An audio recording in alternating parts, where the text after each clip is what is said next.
Up next, to wash out the Grand National race in Virginia, the green fell almost on schedule, and the checkers fell amidst spinning race cars.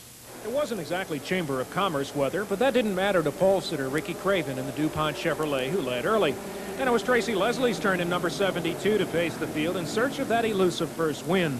On lap 40, Mike Porter spun in one of the more questionable moves of the season, pole in front of Jim Bound. Todd Bodine also ended up in the middle of the first major caution of the day. As the race approached halfway, Joe Nemechek had a bit of a cushion over everyone except Kenny Wallace, who had such an awful race here last fall while trying to win the championship. The Dirt Devil Pontiac driver took the scenic route around Nemechek to get the lead. Meanwhile, series points champ Bobby Labonte had all sorts of engine trouble. At the two-thirds mark, points leader Wallace was still in front, while number 2 points man Jeff Gordon was locked in the battle with Chuck Bound for the 7th spot. It wasn't a bad effort for Gordon, considering he was in a backup car after crashing his primary Ford in practice Friday.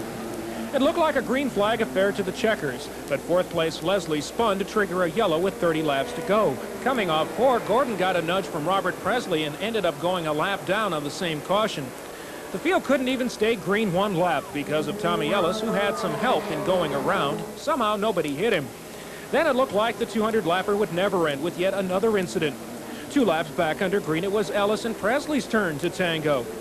The final 8-lap dash boiled down to the last lap.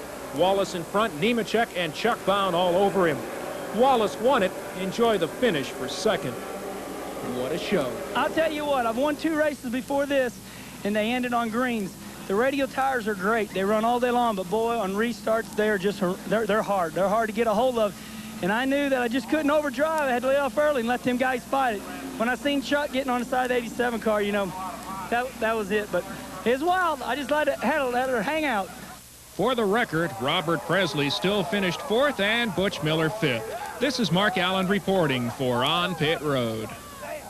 What a finish. Right after that wild show, the NASCAR Modifieds were turned loose on the half-mile track, and survival was the key to victory.